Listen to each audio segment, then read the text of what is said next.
જામનગરમાં વધુ 2 કેસ આવ્યા। ઓમિક્રોન પીડિત વ્યક્તિની પત્ની અને સાળાને પણ ઓમિક્રોન પોઝિટિવ આવતા જામનગરમાં ફફડાટ।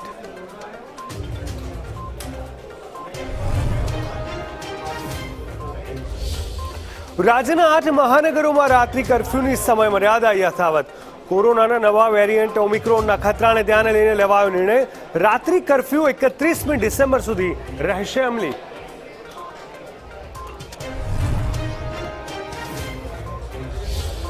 સુરતમાં 10 વર્ષીય બાળકી પર દુષ્કર્મ અને હત્યાના મામલે કોર્ટે કસૂરવાર ઠેરવ્યો આરોપીને ફાંસીની સજા આપવા સરકારી વકીલની માંગણી। 16મી ડિસેમ્બરે કોર્ટ સંભળાવશે સજા।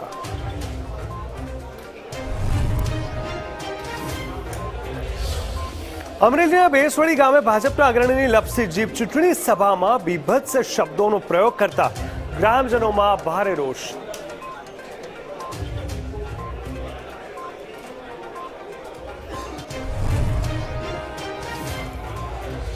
દેશના પ્રથમ સીડીએસ જનરલ બિપિન રાવત અને તેમના પત્નીના સંપૂર્ણ રાજકીય સન્માન સાથે કરાયા અંતિમ સંસ્કાર। 8મી ડિસેમ્બરે કુંદુરના જંગલોમાં હેલિકોપ્ટર દુર્ઘટનામાં થયું હતું મોત।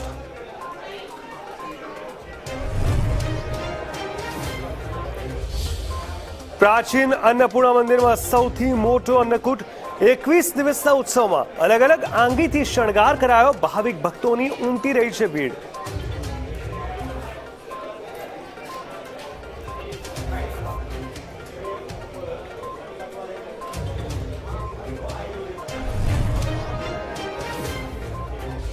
નમસ્કાર દર્શક મિત્રો, ઇન્ડિયા ન્યૂઝ ગુજરાત સાથે ન્યૂઝ રૂમ લાઈવ વિથ જીગર દેવાણી એટલે કે મારી સાથે આપ સૌનું સ્વાગત છે। મહત્વપૂર્ણ સમાચારથી શરૂઆત કરીએ। વાત કરીશું જામનગરની। ગુજરાતમાં ઓમિક્રોનની એન્ટ્રી થઈ ચૂકી છે। ઓમિક્રોન વેરિયન્ટની જો વાત કરવામાં આવે તો ખાસ કરીને પહેલા 1 કેસ નોંધાયો અને હવે એ જે કેસ હતો તેમના પત્ની અને શાળાના કેસ હતા। જામનગરમાં કુલ 3 કેસ નોંધાયા છે। વિશ્વભરમાં કોરોનાના નવા વેરિયન્ટ ઓમિક્રોને દહેશત ફેલાવી છે, ત્યારે ગુજરાતમાં પણ ઓમિક્રોન વેરિયન્ટનો પ્રથમ કેસ જામનગરમાં નોંધાયો, જેના સંપર્કમાં આવેલી તેની પત્ની અને સાળા એમ 2 વ્યક્તિમાં પણ ઓમિક્રોન હોવાનું સામે આવ્યું છે। હવે ગુજરાતમાં ઓમિક્રોનના કુલ 3 કેસ થયા। આ 3 કેસ જામનગરમાં નોંધાયા છે। જામનગરમાં જે વ્યક્તિ ઓમિક્રોન પોઝિટિવ આવી હતી, ખાસ કરીને તે વ્યક્તિની સાથે બીજા 2 વ્યક્તિ પણ ઓમિક્રોન સામે આવ્યા છે। તેના સંપર્કમાં આવેલી 2 વ્યક્તિનો કોરોના રિપોર્ટ પણ પોઝિટિવ આવ્યો, જેથી ઓમિક્રોનને લઈ તેમના સેમ્પલ મોકલવામાં આવ્યા હતા, જેમાં બંને વ્યક્તિઓમાં પણ ઓમિક્રોનના હોવાનું લેબોરેટરી તપાસમાં સામે આવ્યું છે। ગુજરાતમાં ઓમિક્રોનનો પ્રથમ કેસ જામનગરમાં નોંધાયો। ઝિમ્બાબ્વેથી 28 નવેમ્બરે ગુજરાત આવેલા જામનગરના 72 વર્ષીય વૃદ્ધનો 2 ડિસેમ્બરના રોજ કોરોના રિપોર્ટ પોઝિટિવ આવ્યો હતો।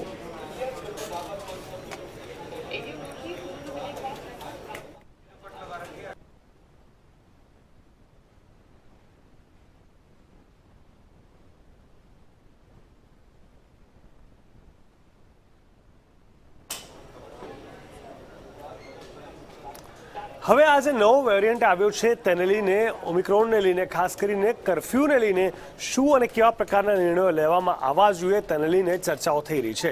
કારણ કે હવે કોઈ પણ પ્રકારની ઢીલાશ પોસાય તેમ નથી। સમગ્ર શહેરીજનો અને રાજ્યના તમામ નાગરિકો બીજી વેવમાં ઘણું બધું ભોગવી ચૂક્યા છે, ત્યારે ફરી એકવાર ઇતિહાસનું પુનરાવર્તન ન થાય એ માટેની કોશિશ સરકાર કરશે તે ચોક્કસ વાત છે। ત્યારે આજે કોરોના નિયંત્રણો કડક કરવા ગૃહ વિભાગ સાથે ચર્ચા કરી આખરી નિર્ણય લેવામાં આવ્યો। બીજી તરફ રાજ્યમાં ફરીવાર કોરોનાના કેસોમાં વધારો થયો છે। ઓમિક્રોનનો ડર પણ સતાવી રહ્યો છે, ત્યારે શહેરમાં રાત્રિ કર્ફ્યુની જે સ્થિતિ જોવા મળી રહી છે, રાત્રિ કર્ફ્યુના કલાકોની સમય મર્યાદા યથાવત રાખવામાં આવી છે। નવા વેરિયન્ટ ઓમિક્રોને યથાવત રાખવામાં ત્યારે રાજ્યમાં ભયનો માહોલ ઊભો કર્યો છે। ઓમિક્રોનના વધુ કેસો ન નોંધાય માટે સરકાર સતર્ક બની। અમદાવાદ સહિત અન્ય શહેરોમાં સિવિલ હોસ્પિટલમાં ઓમિક્રોનના અલાયદા વોર્ડ શરૂ કરી દેવાયા। આ તરફ ગુજરાતમાં હવે રોજ કોરોનાના નોંધાતા કેસોની સંખ્યા વધીને 70 સુધી પહોંચી, ત્યારે સરકાર પણ કોરોના નિયંત્રણો હળવા કરવાના મતમાં નથી। ફરજિયાત માસ્ક માટે પોલીસને સૂચના અપાશે અને આ ઉપરાંત સોશિયલ ડિસ્ટન્સના નિયમોનું પાલન થાય એ માટે સઘન કામગીરી શરૂ કરી દેવામાં આવી છે।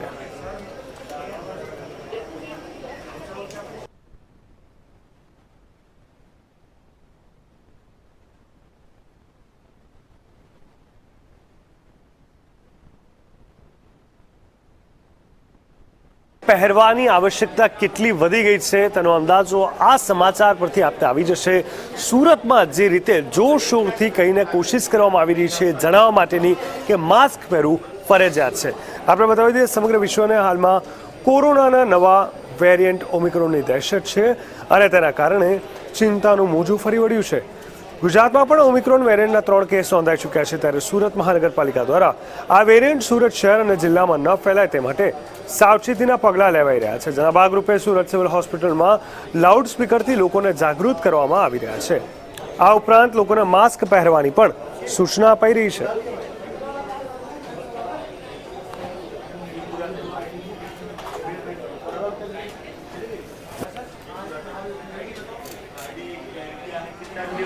नम्र विनंती करवामा आवे छे के जी आपका नाम? R K Singh. R K Singh ji, civil में आप लोग अनाउंसमेंट कर रहे हैं, लोगों को जागरूक कर रहे हैं, क्या है ये पूरा मामला? इससे जो कि आगे जो महामारी फैलने की आशंका है उससे बचाव और अपनी सुरक्षा, जिससे कि कोई भी बीमारी एक दूसरे को ना लगे, इसीलिए हम सभी को जागरूक कर रहे हैं और इसी वजह से उनको सोशल डिस्टेंस, अपने परिवार की सेफ्टी, उनकी सेफ्टी प्लस पेशेंट की सेफ्टी के लिए ही ये हमने मुहिम चलाई है. कब से ये अभियान शुरू किया गया है? ये आज से 1 हफ्ते पहले से चल रहा है और आगे तक चलता रहेगा. हमारे सुप्रिंटेंडेंट साहब, आरएमओ साहब सब ने ये दिया हुआ है कि सबके लिए जागरूक करो और उनको अपने बचाव के लिए मास्क बहुत ज़रूरी है और दूरी बना के रखें, जिससे कि आपको कहीं भी कोई प्रॉब्लम ना. सूचना नवी सिविल हॉस्पिटल.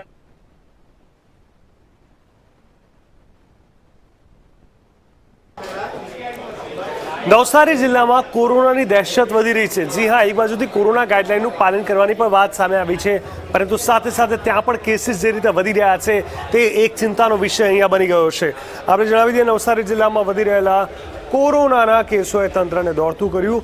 આરોગ્ય વિભાગ એલર્ટ તો થઈ ગયું છે, પરંતુ શાળાઓમાં વધી રહેલા કોરોનાના કેસોને પગલે શિક્ષણ વિભાગ કડકાઈ દાખવી રહ્યું છે. નવસારી જિલ્લાની પ્રાથમિક શાળાઓમાં છેલ્લા 1 સપ્તાહથી બાળકો કોરોનાથી સંક્રમિત થઈ રહ્યા છે, જેને પગલે શાળાઓમાં વિદ્યાર્થીઓની તકેદારીને ગંભીરતાથી લઈ કોરોનાથી બાળકોને બચાવવા પ્રયાસો હાથ ધરાયા. જિલ્લામાં હાલ 18 જેટલા એક્ટિવ કેસ થયા છે. માત્ર 3 દિવસમાં 5 વિદ્યાર્થીઓ સંક્રમિત થયા. આ ઉપરાંત એક શિક્ષિકા પણ કોરોના પોઝિટિવ આવતા તંત્ર સતર્કતા દાખવી કામે લાગ્યું છે. બાળકો પર સેનિટાઈઝર, માસ્ક તમામથી વિદ્યાર્થીઓને રક્ષિત કરી શાળામાં પ્રવેશ મળે તેવું આયોજન કરવામાં આવ્યું. મહત્વનું છે કે હાલ વિદ્યાર્થીઓનું રસીકરણ થયું નથી, જેને કારણે તકેદારી રાખવી ખૂબ જરૂરી છે. દિવાળી વેકેશન દરમિયાન જિલ્લાઓમાં શાળા બંધ રહેતા બાળકોના ટેસ્ટિંગ કરવામાં આવતા ન હતા, પરંતુ ફરી શાળા શરૂ થતાં ટેસ્ટિંગ કરતા વિદ્યાર્થીઓ પોઝિટિવ આવતા શિક્ષણ વિભાગ અને પોલીસ તંત્ર હરકતમાં આવ્યું છે. બાળકોને સ્વાસ્થ્યનું જોખમ હોય તેને લઈને કડકાઈથી કામ લઈ બાળકોને શાળા પ્રવેશ મળે તેના પર નજર રાખી રહ્યા છે. ઓમિક્રોનની દહેશત વચ્ચે રાજ્યમાં વધુ એનઆરઆઈ સંખ્યા ધરાવતા નવસારી જિલ્લામાં હાઈ રિસ્ક દેશ સહિત અન્ય દેશોમાંથી 100 જેટલા લોકો નવસારી જિલ્લામાં આવતા. ત્યારે બાળકોમાં કોરોના ન પ્રસરે સાથે ઓમિક્રોનથી જિલ્લાને બચાવવા આરોગ્ય અને પોલીસ તંત્ર રાત દિવસ એક કરી રહ્યું છે.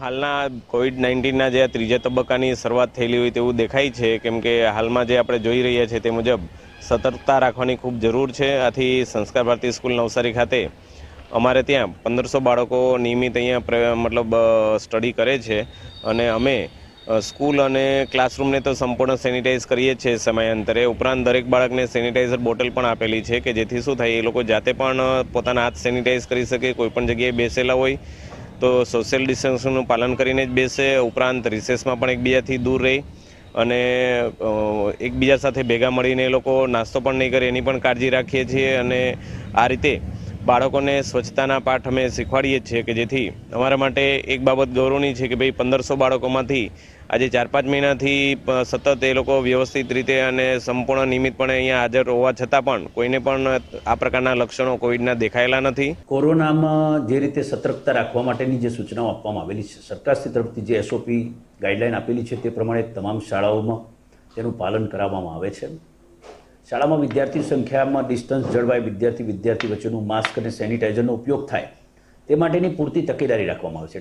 જિલ્લા કક્ષાએથી ટાસ્ક ફોર્સ પણ બનાવેલી છે, વિવિધ ટીમોની રચના કરેલી છે, જેના દ્વારા તેઓ અવારનવાર વિઝિટ પણ કરે છે. પરંતુ તેમ છતાંય નવસારી જિલ્લામાં 3 કેસ ધ્યાન ઉપર આવ્યા છે વિદ્યાર્થીઓમાં. પણ એ વિદ્યાર્થીઓ એવા હતા, ત્રણેયનો અભ્યાસ કર્યો તે પ્રમાણે, કે તેઓ શાળામાં છેલ્લા 4 દિવસથી આવતા નહોતા. એમની ફેમિલીમાં કોઈ એમના ફાધર કે મધર બહાર કામ કરતા હોય, એમના દ્વારા એમનામાં એ લક્ષણો જણાયા, એટલે વિદ્યાર્થીઓ શાળાએ આવતા નહોતા. એટલે બીજા વિદ્યાર્થીઓ બધાના ટેસ્ટ કરાવી લીધેલા. અમરેલીના રાજુલામાં વિદ્યાર્થીઓએ હલ્લાબોલ કર્યો હતો. જી હા, તમામ વિદ્યાર્થીઓને રેગ્યુલર ધોરણે બસ ન મળતા તે લોકો અવારનવાર હેરાન થતા હતા. ચોક્કસથી અમુક સુવિધાઓ ખૂબ જ આવશ્યક હોય છે, અને તે જો વિદ્યાર્થીઓને ન મળે તો તેમના શિક્ષણ ઉપર અથવા તેમના જે રૂટીન શેડ્યુલ છે તેના પર એક મોટી અસર જોવા મળતી હોય છે. અમરેલી જિલ્લાના રાજુલા ખાતે વિદ્યાર્થીઓ દ્વારા એસટી બસના ચક્કાજામ કરી દેવામાં આવ્યા. આ અંગે મળતી વિગતો અનુસાર ગ્રામીણ વિદ્યાર્થીઓને બસની સેવા નથી મળી રહી, જે માટે અનેકવાર તંત્ર સમક્ષ માંગણી અને રજૂઆતો કરવા છતાં પણ કોઈ નક્કર પરિણામ ન આવતા છેવટે વિદ્યાર્થીઓ દ્વારા રાજુલા ખાતે બસના ચક્કાજામનો કાર્યક્રમ યોજવામાં આવ્યો હતો, અને તમામ વિદ્યાર્થીઓ દ્વારા બસ સ્ટેન્ડમાં સાંકળ બનાવીને આડશ બનીને બેસી ગયા અને બસ સેવા ઠપ કરી દીધી. વિદ્યાર્થીઓના પ્રકારના આંદોલનને જોતા એસટીના અધિકારીઓ દોડી આવ્યા અને વિદ્યાર્થીઓને સમજાવવાનો પ્રયાસ કર્યો હતો.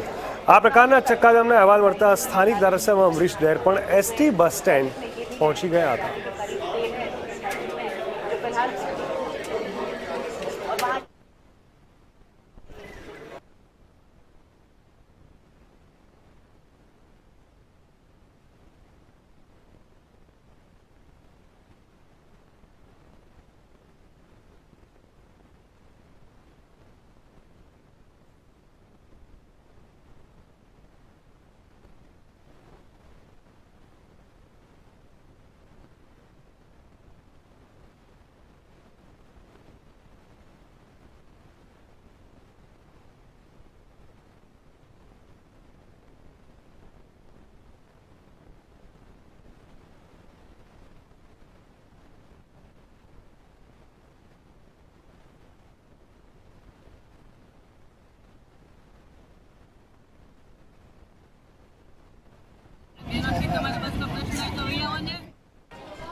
રાજ્યમાં 29મી ડિસેમ્બરે ગ્રામ પંચાયતની ચૂંટણી યોજાવાની છે, ત્યારે તેને લઈને તડામાર તૈયારીઓ અત્યારથી જ આરંભી દેવાઈ છે. 21મી તારીખે તેનું પરિણામ છે, અને ગુજરાતના તમામ ગ્રામ પંચાયતોની જે ચૂંટણી છે તેને લઈને વિશેષ પ્રકારની તૈયારીઓ ચારે બાજુથી થઈ રહી છે.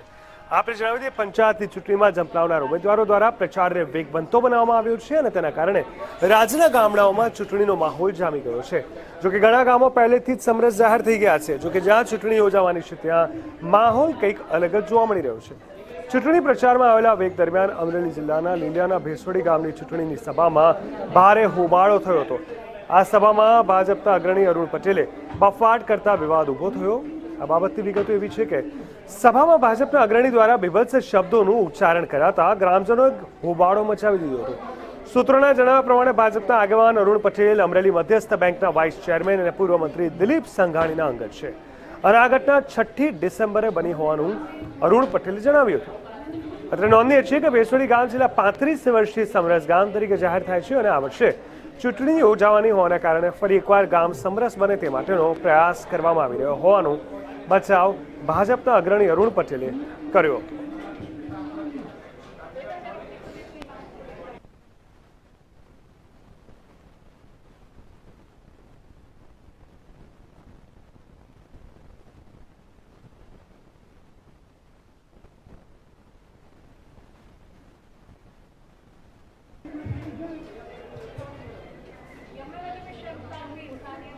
સુરત શહેરની જો વાત કરવામાં આવે, સુરત શહેરમાં છેલ્લા ઘણા સમયથી ગુનાઓનો ગ્રાફ વધી રહ્યો છે, અને આ ગ્રાફને લઈને જે અવારનવાર અમુક નાની બાળકીઓને પણ ટાર્ગેટ કરવામાં આવે છે, તેને લઈને સુરતના તમામ સમાજના લોકો ચિંતિત અને શર્મનાર થઈ ગયા છે. આપણે જણાવી દઈએ કે સુરત શહેરમાં દરરોજ બાળકોને જાતીય શોષણનો શિકાર બનાવવાની ઘટનાઓ સામે આવી રહી છે. આવી જ એક ઘટના ડિસેમ્બર 2020માં પાંડેસરા વિસ્તારમાં બની હતી, જેમાં 10 વર્ષીય બાળકીના વડાપાઉં ખવડાવવાની લાલચ આપીને ઉધના BRC કમ્પાઉન્ડની જાળીઓમાં લઈ જઈ દુષ્કર્મ આચરી હત્યા કરવામાં આવી હતી. આ કેસમાં નરાધમ દિનેશ બૈસાને સેશન્સ કોર્ટે દોષિત જાહેર કર્યો છે. સાથે જ આગામી 16 ડિસેમ્બરના રોજ સજા સંભળાવવામાં આવશે. હાલમાં લાજપોર જેલમાં જેલવાસ ભોગવતા આરોપી દિનેશ ભેંસાણા વિરુદ્ધ પોલીસે ગણતરીના દિવસોમાં જ ચાર્જશીટ રજૂ કરી હતી. ત્યારબાદ સ્પીડી ટ્રાયલમાં મહત્વના કુલ 45 જેટલા પંચ સાક્ષી, પંચનામાના સાક્ષી, સીસીટીવી ફૂટેજ માટે FSL, તબીબી સાક્ષીઓ, ભોગ બનનારના માતા પિતા, લાસ્ટ સીન ટુગેધરના સાક્ષીઓનો સમાવેશ કરવામાં આવ્યો હતો. હાલમાં રાજકોટ જેલમાં જેલવાસ ભોગવતા આરોપી દિનેશ ભેંસાણા વિરુદ્ધ પોલીસ 15 દિવસમાં જ 232 પાનાની ચાર્જશીટ રજૂ કરી. ત્યારબાદ સ્પીડી ટ્રાયલમાં મહત્વના કુલ 45 જેટલા પંચ સાક્ષીઓ, પંચનામાના સાક્ષી, સીસીટીવી ફૂટેજ માટે FSL, તબીબી સાક્ષીઓ, ભોગ બનનારના માતા પિતા, લાસ્ટ સીન ટુગેધરના સાક્ષીઓના સમાવેશ કરવામાં આવ્યો હતો.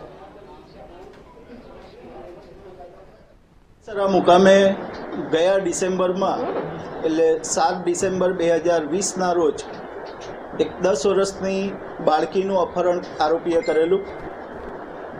અપહરણ કરી અને એના ઘરથી લગભગ 1.5-2 કિલોમીટર દૂર લઈ જઈ એક નિર્જન જગ્યા ઉપર ભોગ બનનાર સાથે બળાત્કાર ગુજાર્યો અને ત્યાર પછી એને માથામાં ઈંટના ટુકડાઓ મારીને, ઈંટો મારીને એનું ખૂન નિપજાવવામાં આવ્યું.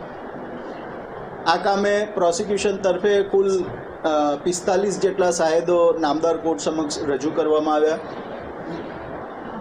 જે ભોગ બનનાર બાળકી છે તેની ડેડ બોડી ઉપર લગભગ 47-48 જેટલી ઈજાઓ હતી. એના પ્રાઇવેટ પાર્ટ ઉપર પણ ઈજાઓ હતી.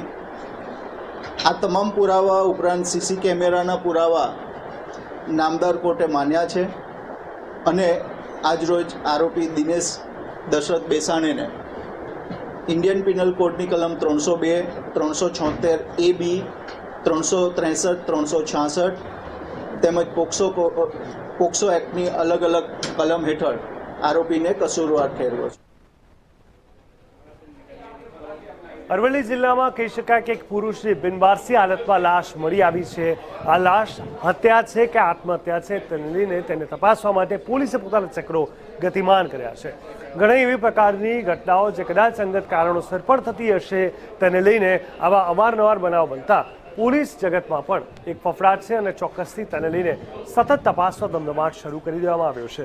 આપણે જણાવી દઈએ, અરવલ્લી જિલ્લાના કદવાડી ગામે બિનવારસી હાલતમાં એક પુરુષની લાશ મળી આવતા ચકચાર મચી ગઈ. આ અંગે પ્રાપ્ત માહિતી અનુસાર મેઘરજના કદવાડી ગામે ઘરની બાજુમાં આવેલા કૂવામાંથી એક લાશ મળી આવી હતી. આ બાબતે પોલીસે જાણ કરાતા પોલીસ ઘટના સ્થળે પહોંચી હતી અને લાશને કૂવામાંથી બહાર કાઢી તપાસ શરૂ કરવામાં આવી હતી. 35 વર્ષીય પુરુષે અગેમાં કારણોસર આત્મહત્યા કરી છે કે હત્યા તે બાબતે પોલીસ વધુ તપાસ હાથ ધરી રહી છે અને આ યુવકની ઓળખ માટે પણ પોલીસે ચક્રો ગતિમાન કર્યા છે.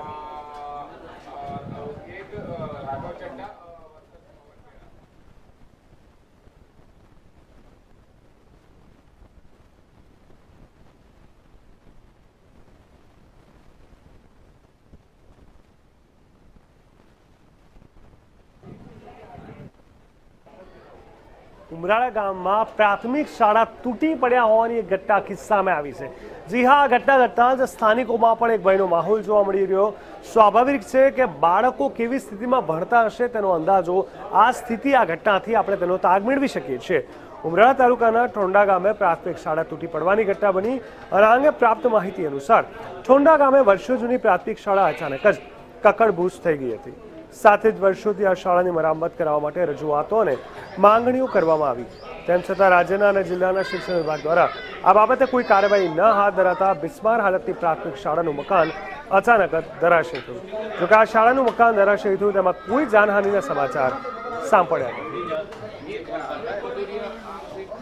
આ જે ઘટના બની છે એ અત્યંત આમ જોઈએ તો વખોડવા લાયક છે કે ઠોંડા પ્રાથમિક શાળામાં આજથી 2 વર્ષ પહેલાં ગાબડું તો પડી જ ચૂક્યું હતું. એટલે મતલબ જર્જરિત થઈ ચૂકી હતી. બરાબર, શાળાના આચાર્ય દ્વારા અને ગામના નાગરિકો દ્વારા ઉપર રજૂઆત ઘણી કરી પણ તંત્રએ આંખાડા કાન કર્યા. બરાબર, કોઈ રજૂઆતને ધ્યાને લીધી નહીં.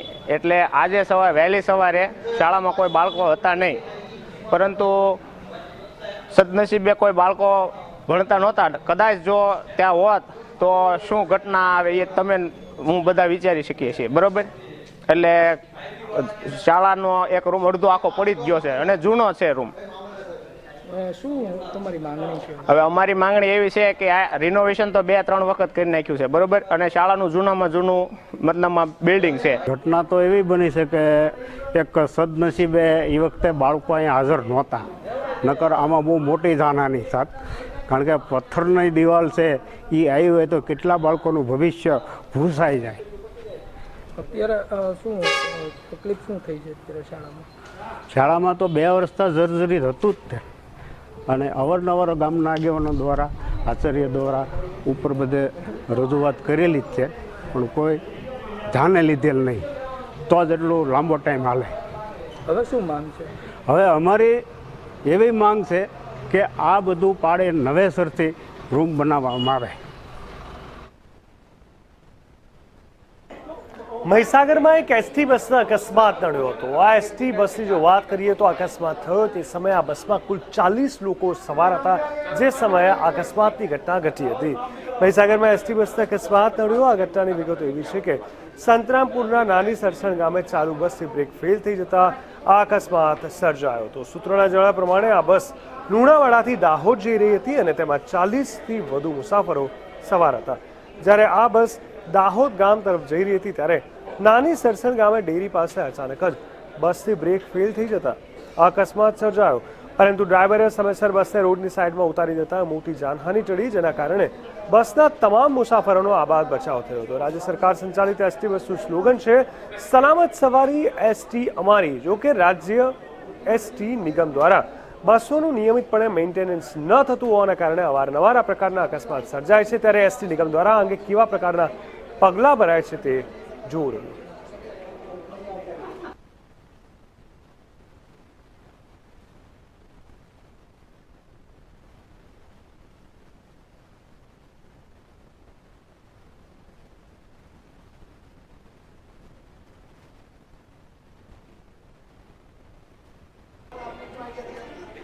ખેડા જિલ્લામાં ગઈકાલે એક એવા પ્રકારનો અકસ્માત થયો જેને જોઈ, જેના વિશે સાંભળી, જેના દ્રશ્યો જોઈને હૃદય વિચલિત થઈ જાય. આ અકસ્માતમાં 4 વ્યક્તિઓ પોતાના જીવ પણ ગુમાવ્યા હતા. ગમખ્વાર અકસ્માતની ઘટનાની વાત કરીએ તો ખેડા જિલ્લાના કઠલાલ પંથકમાં ગઈકાલે ગુરુવારે મોડી રાત્રે હૃદય કંપાવી દે એવો અકસ્માત સર્જાતા 4 વ્યક્તિના ઘટના સ્થળે અને 1 વ્યક્તિનું સારવાર દરમિયાન મૃત્યુ થયું હતું. કઠલાલના કપડવંજ રોડ પર પોડા નજીક ગત મોડી રાત્રે ટેન્કર અને કાર વચ્ચેના ગોઝારા અકસ્માતમાં કાર 5 જણાને ભરખી ગયો હતો. અકસ્માતમાં મૃત્યુ પામનારા તમામ લોકો વિરમગામ અને લખતર તાલુકાના વતની હોવાનું જાણવા મળ્યું. કઠલાલ પોલીસે આ અંગે ગુનો નોંધી વધુ તપાસ હાથ ધરી છે. કઠલાલના કપડવંજ રોડ પર પોડા નજીક ગઈકાલે ગુરુવારે રાત્રે એક ગમખ્વાર અકસ્માત સર્જાયો હતો, જેમાં ટેન્કર અને સ્વિફ્ટ કાર વચ્ચે અકસ્માત થતા કારનો કચ્ચરદાણ વળી ગયો. લોચો વળેલી કારમાં સવાર કેટલાક લોકોને સ્થાનિકોએ બહાર કાઢ્યા હતા, જે પૈકી 4 વ્યક્તિના ઘટના સ્થળે કરુણ મોત નીપજ્યા હતા, જ્યારે 1 વ્યક્તિને સારવાર અર્થે 108 એમ્બ્યુલન્સ મારફતે ખસેડાયો હતો, જેનું પણ ટૂંકી સારવાર દરમિયાન મૃત્યુ થયું હતું.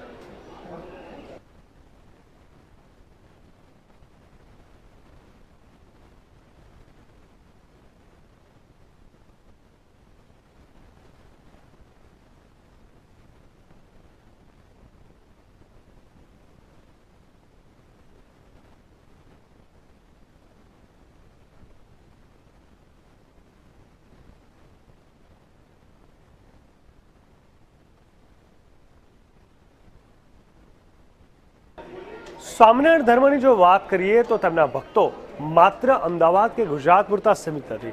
ભારત જ નહીં પરંતુ વિશ્વભરમાં અલગ અલગ જગ્યાએ સ્વામિનારાયણ ધર્મને માનનાર અલગ અલગ પ્રકારના ભક્તો છે. ખાસ કરીને સ્વામિનારાયણ સંપ્રદાયના પ્રથમ મંદિરના નિર્માણ માટેની જમીન બ્રિટિશ શાહી સરકારે ભેટમાં આપી. આ તીર્થસ્થળ બનાવવાનું કામ ભગવાન સ્વામિનારાયણ દ્વારા આનંદી સ્વામીને વ્યક્તિગત રીતે સોંપાયું હતું. આ સ્વામિનારાયણ સંપ્રદાયનું પ્રથમ મંદિર હતું, જે શુદ્ધ બર્મા સાગમાં જટિલ કોતકરામ સાથે શાસ્ત્રોક્ત ધારા મુજબ બાંધવામાં આવ્યું અને દેવતાઓના એપિસોડ, શુભ પ્રતીકો અને ધાર્મિક ચિહ્નોને વર્ણનાત્મક ધર્મો અને ભારતીય સંસ્કૃતિનું પ્રતિનિધિત્વ કરીને શિલ્પકલા દ્વારા બાંધવામાં આવ્યું હતું. આ મંદિરને ગુજરાત અને ભારતના સામાજિક ધાર્મિક ઇતિહાસમાં મૂલ્યવાન સાંસ્કૃતિક વારસો માનવામાં આવે છે.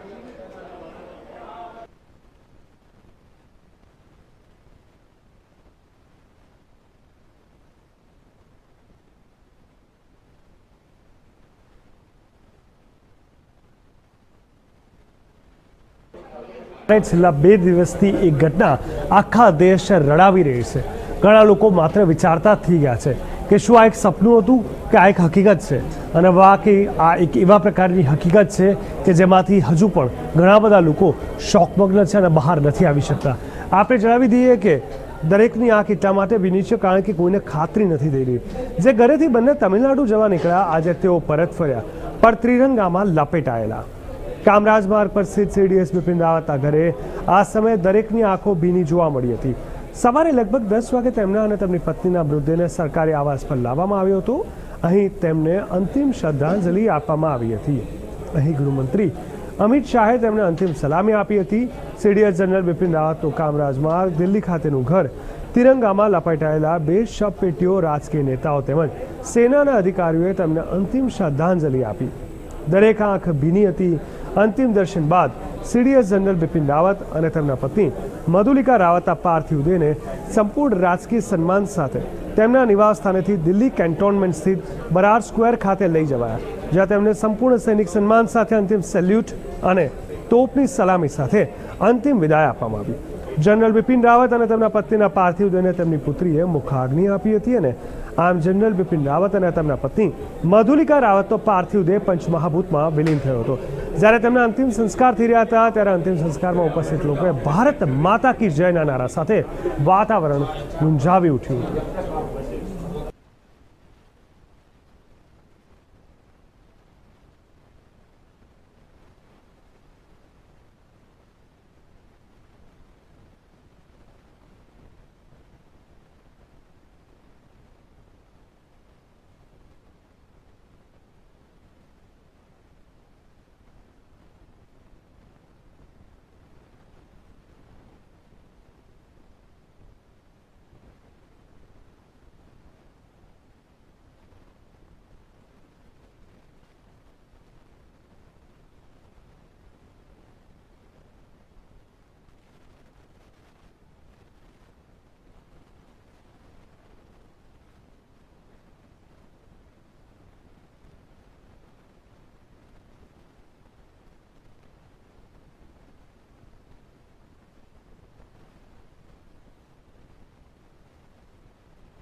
તો પરમ દિવસથી દુઃખદ ઘટના તો ઘટિત થઈ ગઈ, પરંતુ હવે તેને યાદ કરીને બીજું તો કશું નહીં, પરંતુ સાચા હૃદયથી શ્રદ્ધાંજલિ અને પ્રાર્થના અચૂક તેમના માટે આપણે કરી શકીએ.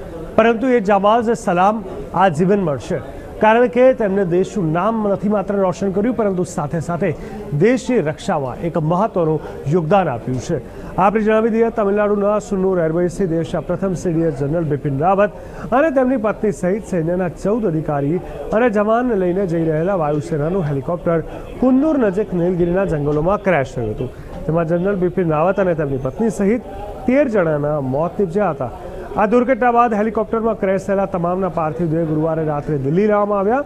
શુક્રવારે સવારે આ દુર્ઘટનામાં માર્યા ગયેલા બ્રિગેડિયર LS લીડરના રાજકીય સન્માન સાથે અંતિમ સંસ્કાર કરવામાં આવ્યા હતા. અંતિમ સંસ્કાર પહેલા કેન્દ્રીય સંરક્ષણ મંત્રી રાજનાથસિંહે બ્રિગેડિયર LS લીડરને શ્રદ્ધાંજલિ આપી હતી. તેમની સાથે સેનાની 3 પાંખના વડા army chief general MM Naravane, નેવીના એડમિરલ R હરિકુમાર અને વાયુસેનાના એર ચીફ માર્શલ VR ચૌધરીએ પણ શ્રદ્ધાસુમન અર્પણ કર્યા હતા.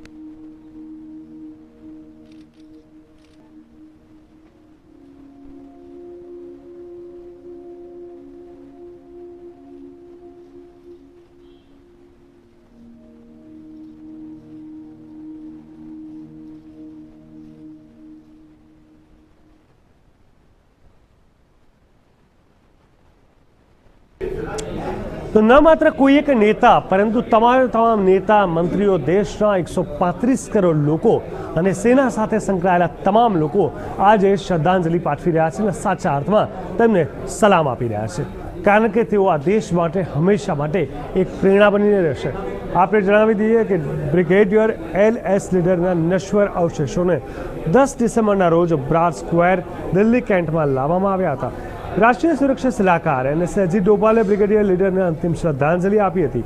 હરિયાણાના મુખ્યમંત્રી મનોહરલાલ ખટ્ટર સહિત અનેક વરિષ્ઠ અધિકારીઓએ પણ તેમને અંતિમ શ્રદ્ધાંજલિ આપી. 8 ડિસેમ્બરના રોજ તમિલનાડુમાં એક દુઃખદ હેલિકોપ્ટર દુર્ઘટનામાં લીડરે જીવ ગુમાવ્યો હતો.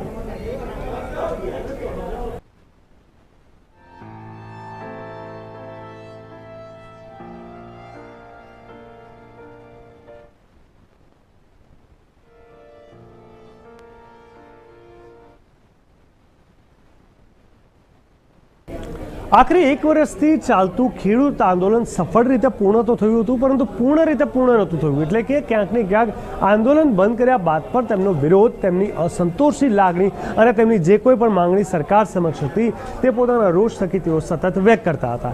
કારણ કે MSP રેટથી લઈને અનેક એવા મુદ્દાઓ હતા જેમાં હજુ પણ આંદોલન ક્યાંક ને ક્યાંક ચાલુ રહેતું હતું. એટલે કે કૃષિ કાયદાઓનો જે પરત લેવામાં આવ્યા ત્યારબાદ પણ વિરોધ યથાવત હતો. હવેની વાત કરીએ તો 3 કૃષિ કાયદા વિરુદ્ધ છેલ્લા 379 દિવસથી ચાલતા ખેડૂતોના આંદોલનનો હાલ પૂરતો અંત આવી ગયો છે.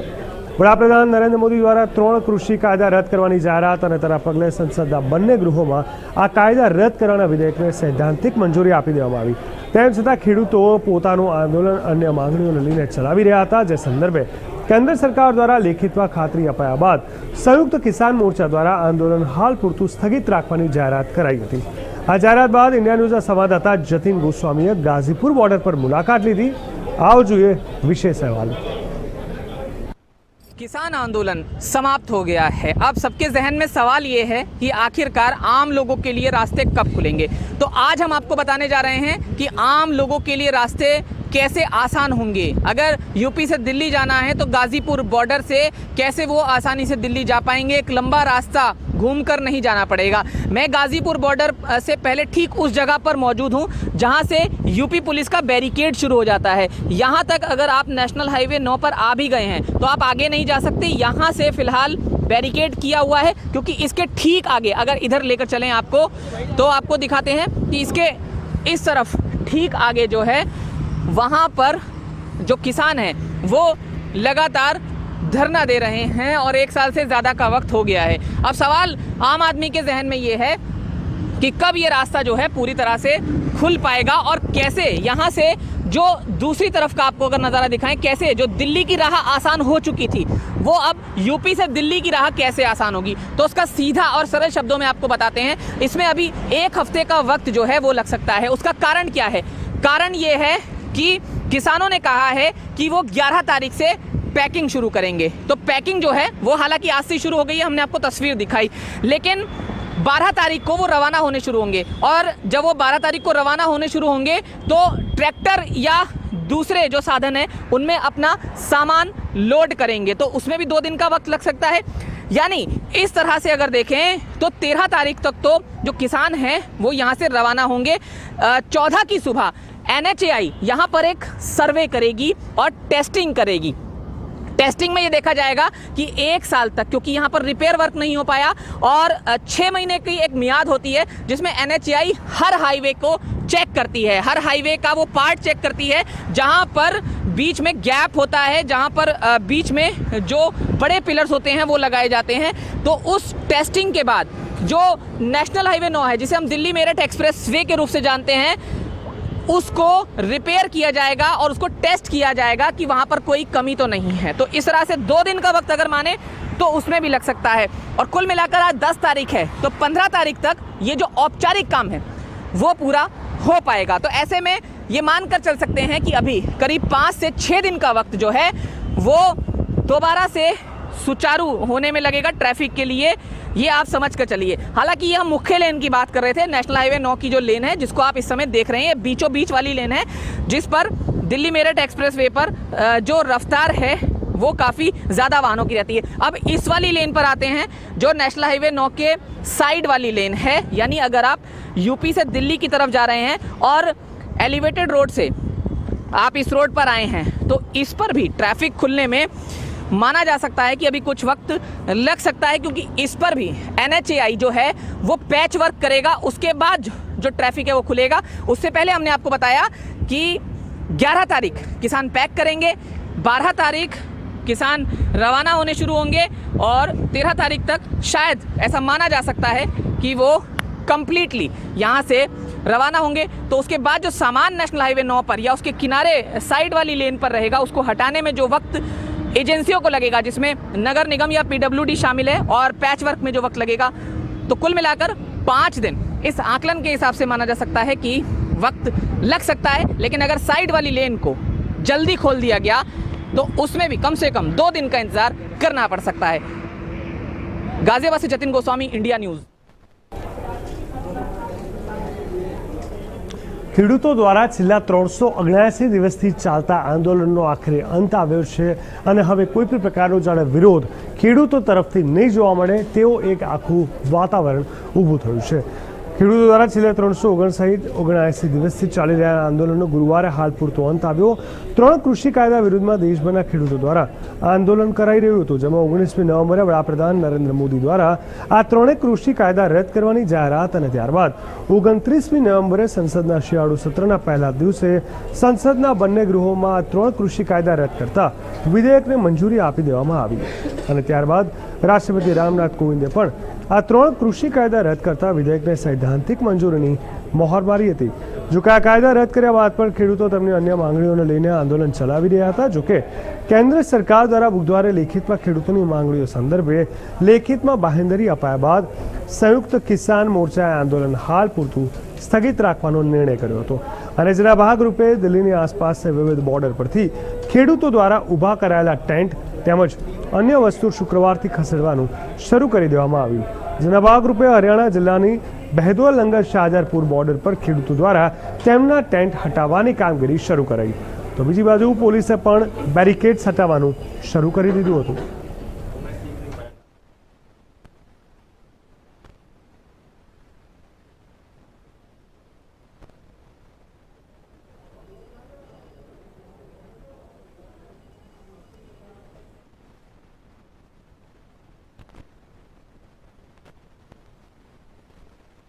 છેલ્લા 379 દિવસથી ચાલી રહેલા આંદોલનનો ગુરુવારે હાલ પૂરતો અંત આવી ગયો। 3 કૃષિ કાયદા વિરુદ્ધમાં દેશભરના ખેડૂતો દ્વારા આંદોલન કરાઈ રહ્યું હતું, જેમાં 19મી નવેમ્બરે વડાપ્રધાન નરેન્દ્ર મોદી દ્વારા 3 કૃષિ કાયદા રદ કરવાની જાહેરાત અને ત્યારબાદ 29મી નવેમ્બરે સંસદના શિયાળુ સત્રના પહેલા દિવસે સંસદના બંને ગૃહોમાં આ 3 કૃષિ કાયદા રદ કરતા વિધેયકને મંજૂરી આપી દેવામાં આવી અને ત્યારબાદ રાષ્ટ્રપતિ રામનાથ કોવિંદે પણ આ 3 કૃષિ કાયદા રદ કરતા વિધેયકને સૈદ્ધાંતિક મંજૂરીની મહોર મારી હતી। જો કે આ કાયદા રદ કર્યા બાદ પણ ખેડૂતો તેમની અન્ય માંગણીઓને લઈને આંદોલન ચલાવી રહ્યા હતા। જો કે કેન્દ્ર સરકાર દ્વારા બુધવારે લેખિતમાં ખેડૂતોની માંગણીઓ સંદર્ભે લેખિતમાં બાંહેધરી અપાયા બાદ સંયુક્ત કિસાન મોરચાએ આંદોલન હાલ પૂરતું સ્થગિત રાખવાનો નિર્ણય કર્યો અને જેના ભાગરૂપે દિલ્હીની આસપાસના વિવિધ બોર્ડર પરથી ખેડૂતો દ્વારા ઊભા કરાયેલા ટેન્ટ તેમજ અન્ય વસ્તુઓ શુક્રવારથી ખસેડવાનું શરૂ કરી દેવામાં આવ્યું। જેના ભાગરૂપે હરિયાણા જિલ્લાની બહેરોદ લંગર શાહજહાંપુર બોર્ડર પર ખેડૂત દ્વારા તેમના ટેન્ટ હટાવવાની કામગીરી શરૂ કરાઈ। તો બીજી બાજુ પોલીસે પણ બેરિકેડ્સ હટાવવાનું શરૂ કરી દીધું હતું।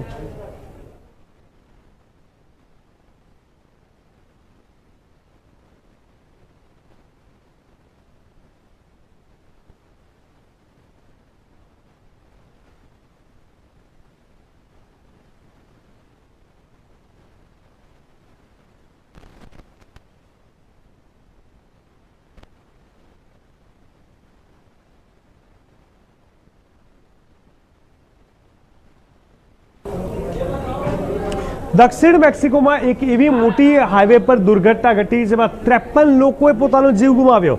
1 ડઝનથી વધુ લોકો ઘાયલ થયા હોવાની ઘટના અહીંયા સામે આવી છે। જે આપણે બતાવી દઈએ કે જે આખી આ ઘટના ઘટી છે તે ચારે બાજુ ચર્ચાનો વિષય બની।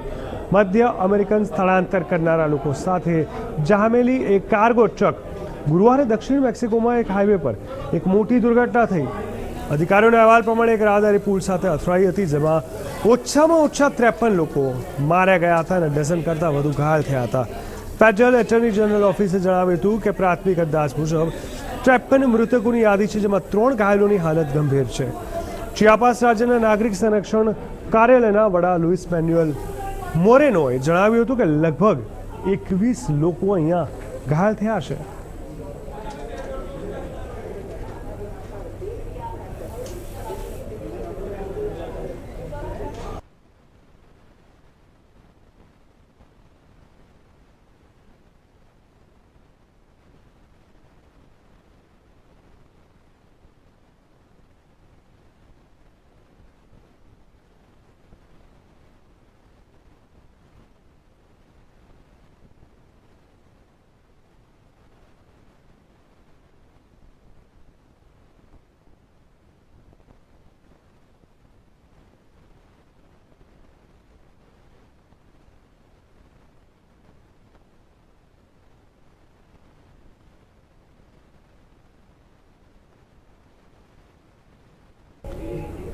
ગુજરાત અને હવે ખાસ કરીને અમદાવાદમાં ધીરે ધીરે ડ્રગ્સ કેસના બનાવો વધી રહ્યા છે. આ ઘટસ્ફોટ ચોક્કસથી ચિંતાજનક છે, કારણ કે એક બાજુથી દારૂબંધીની આપણે વાત કરતા હોય, બીજી બાજુ હવે વાત ડ્રગ્સ સુધી પહોંચી ગઈ હોય. એક બે નહીં પરંતુ અનેક વારંવાર આ પ્રકારની ઘટનાઓ સામે આવતા ચિંતાનો વિષય થયો છે. અમદાવાદની ફાર્માસ્યુટિકલ કંપનીમાંથી ડ્રગ્સ ખરીદી શહેરના વૈષ્ણોદેવી, સિંધુ ભવન, ગોતા, ત્રાગડ સહિતના વિસ્તારમાં આવેલા પાનના ગલ્લા અને ચાની કિટલીઓ પર સપ્લાય થાય છે. અહીં સૌથી વધારે યુવા વર્ગ જોવા મળે છે. ત્યાં મેથેડ્રીન એમડી ડ્રગ્સ સપ્લાય કરનાર 2 શખ્સની અમદાવાદ ક્રાઇમ બ્રાન્ચે ધરપકડ કરી. આરોપી અમદાવાદના મોટા એવા 4 જેટલા ડ્રગ્સ પેડલરોને ડ્રગ્સ સપ્લાય કરતા હોવાનું અને તેઓ અલગ અલગ ગ્રાહકોને આપતા હોવાનું અમદાવાદ ક્રાઇમ બ્રાન્ચની તપાસમાં બહાર આવ્યું છે. ફાર્માસ્યુટિકલ કંપનીમાં નોકરી કરતા તેની પાસેથી ખાસ કરીને આ ડ્રગ્સ આરોપી પંકજ પટેલ લાવતો હતો, તે હાલ ફરાર છે. જેના ઝડપાયા બાદ ફાર્માસ્યુટિકલ કંપનીમાં ડ્રગ્સ બનાવી આપનાર અને તેમાં સંડોવાયેલા વ્યક્તિ અને કંપનીની વધુ વિગત બહાર આવશે. એમડી ડ્રગ્સની સપ્લાયની પોલીસને બાતમી મળી. અમદાવાદ શહેરમાં એમડી ડ્રગ્સ સહિતના નશાકારક દ્રવ્યો સપ્લાય થઈ રહ્યા છે, જેને ધ્યાનમાં રાખી અમદાવાદ શહેર પોલીસ દ્વારા આવા સપ્લાય કરનારા અને ખાસ કરીને વેચનારા લોકોની સામે કાર્યવાહી કરવામાં આવી રહી છે. અમદાવાદ ક્રાઇમ બ્રાન્ચના પીઆઈડીબી બારડ અને જેએન ચાવડાને બાતમી મળી હતી કે શહેરના પશ્ચિમ વિસ્તારમાં ત્રાગડ રોડ પર નિરમા યુનિવર્સિટીની આસપાસના વિસ્તારમાં કેટલાક વિદ્યાર્થીઓ અને યુવાનોને ડ્રગ્સ સપ્લાય કરવામાં આવે છે.